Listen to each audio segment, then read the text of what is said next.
Di sebuah desa terpencil di wilayah Jawa Timur, lahirlah seorang bayi perempuan dengan pancaran aura yang luar biasa.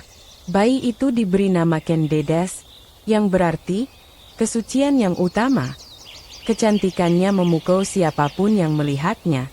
Namun di balik keindahan itu terselip sebuah ramalan mengerikan.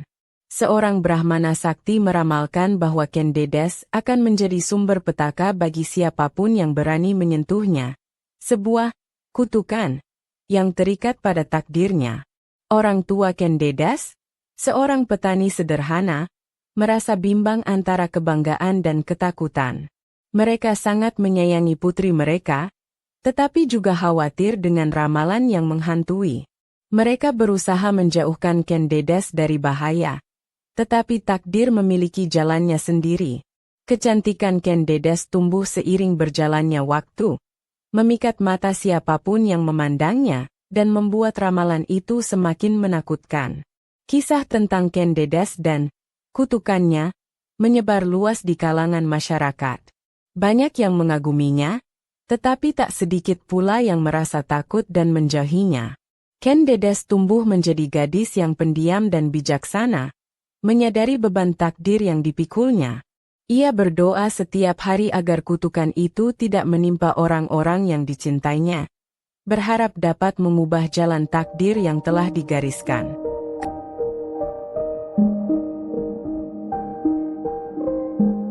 Kabar kecantikan Kendedes sampai ke telinga Tunggul Ametung, Aku, Bupati, Tumapel yang berkuasa dan ambisius.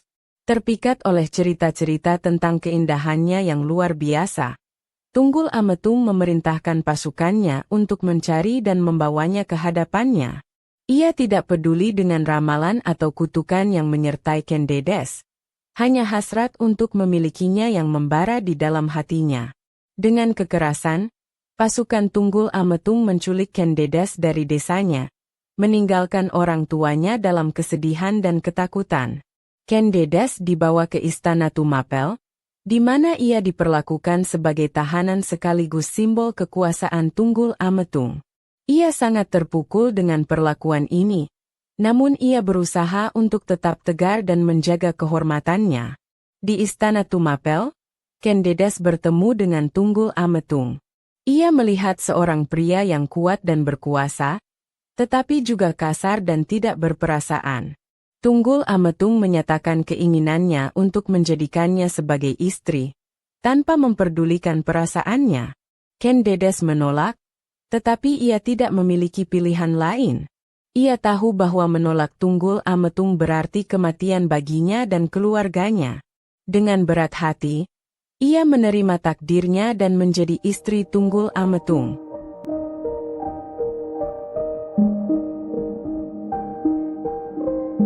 Di antara para pengawal yang mengabdi pada Tunggul Ametung, terdapat seorang pemuda bernama Ken Arok.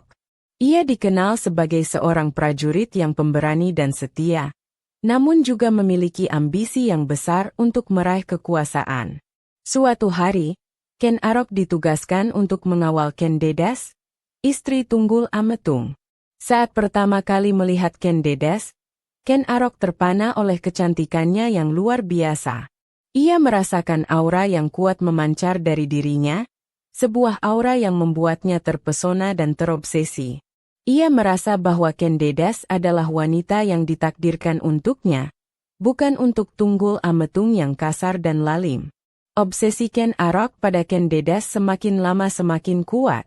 Ia mulai membayangkan dirinya menggantikan Tunggul Ametung dan hidup bahagia bersama Kendedes. Ia sadar bahwa untuk mewujudkan impiannya, ia harus melakukan sesuatu yang berani dan berbahaya. Ia mulai merencanakan cara untuk menyingkirkan Tunggul Ametung dan merebut kekuasaannya.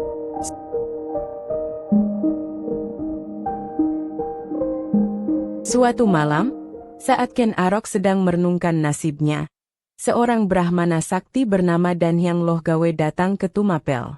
Dan Hyang Lohgawe dikenal sebagai seorang peramal yang handal, mampu melihat masa depan dengan jelas. Ia mencari Tunggul Ametung untuk menyampaikan sebuah pesan penting. Dan Hyang Lohgawe bertemu dengan Tunggul Ametung dan Kendedes.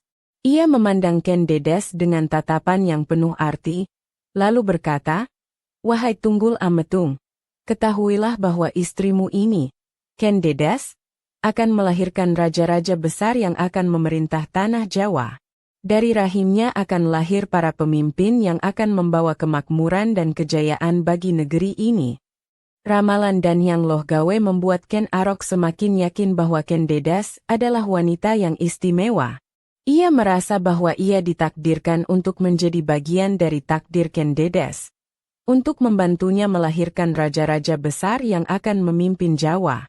Ia semakin bertekad untuk merebut Ken Dedes dari Tunggul Ametung, demi masa depan Jawa yang lebih baik.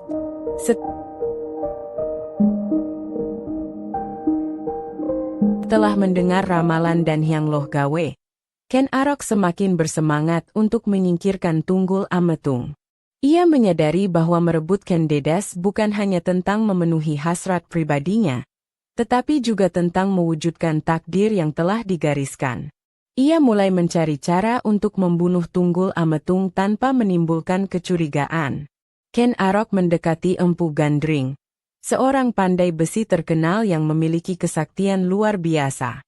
Ia memesan sebuah keris sakti kepada Empu Gandring, dengan harapan keris tersebut dapat membantunya dalam rencananya. Empu Gandring menyanggupi permintaan Ken Arok, tetapi dengan syarat bahwa keris tersebut harus diselesaikan dalam waktu 1 tahun. Setelah 1 tahun berlalu, Ken Arok datang untuk mengambil keris pesanannya. Namun, Empu Gandring belum menyelesaikan keris tersebut dengan sempurna. Ken Arok yang tidak sabar dan dipenuhi nafsu amarah, merebut keris tersebut dan menusuk Empu Gandring hingga tewas. Sebelum menghembuskan napas terakhirnya, Empu Gandring mengutuk keris tersebut, bahwa keris itu akan membunuh 7 orang, termasuk Ken Arok sendiri.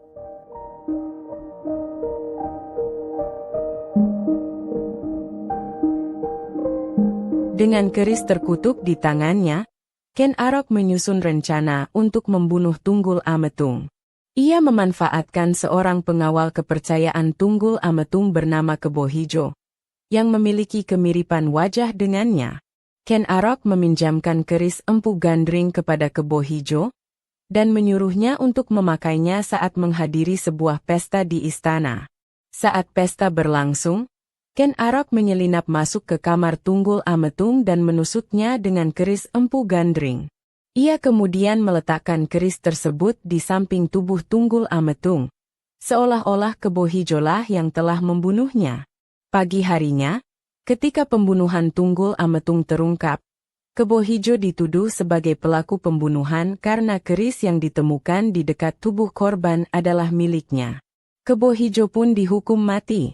Dengan kematian Tunggul Ametung, Ken Arok mengambil alih kekuasaan sebagai Aku Tumapel. Ia menikahi Ken Dedes, mewujudkan impiannya dan memenuhi ramalan Dan Hyang Loh Gawe. Ia berjanji kepada Ken Dedes untuk menjadi suami yang baik dan pemimpin yang adil, meskipun hatinya masih dihantui oleh rasa bersalah atas kematian Tunggul Ametung dan Empu Gandring.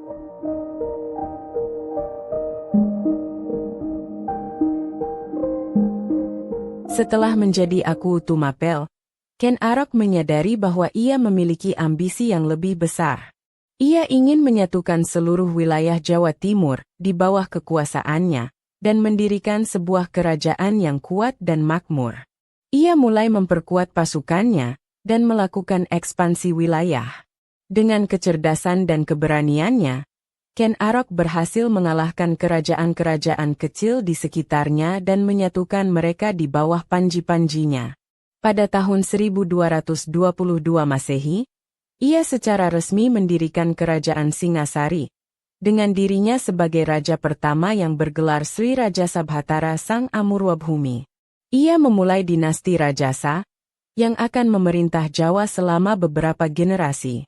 Ken Dedes menjadi permaisuri kerajaan Singasari, mendampingi Ken Arok dalam memerintah dan membangun kerajaan.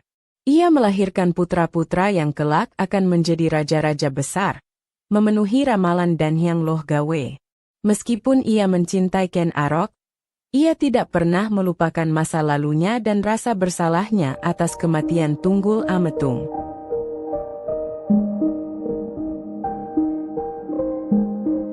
Meskipun kerajaan Singasari mencapai puncak kejayaan, di bawah pemerintahan dinasti Rajasa, kutukan, keris Empu Gandring terus menghantui keluarga kerajaan.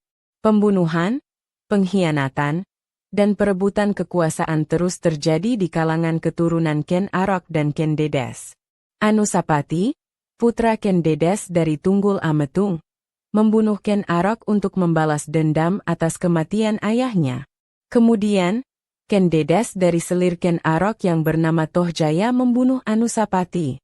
Rangkaian pembunuhan ini terus berlanjut hingga keruntuhan kerajaan Singasari dan berdirinya kerajaan Majapahit. Meskipun kerajaan Majapahit mencapai puncak kejayaan di bawah pemerintahan Hayam Wuruk dan Gajah Mada, legasi, kutukan, tetap terasa. Konflik internal dan perebutan kekuasaan terus melemahkan kerajaan, hingga akhirnya runtuh dan digantikan oleh kerajaan-kerajaan Islam. Kisah Ken Dedes menjadi legenda yang abadi di tanah Jawa. Ia dikenang sebagai seorang wanita yang cantik, bijaksana, dan memiliki takdir yang luar biasa. Meskipun hidupnya penuh dengan tragedi dan konflik, ia tetap menjadi simbol kekuatan dan ketahanan perempuan Jawa. Legenda Ken Dedes juga menjadi pengingat tentang bahaya ambisi, keserakahan, dan pentingnya menjaga moralitas dalam meraih kekuasaan.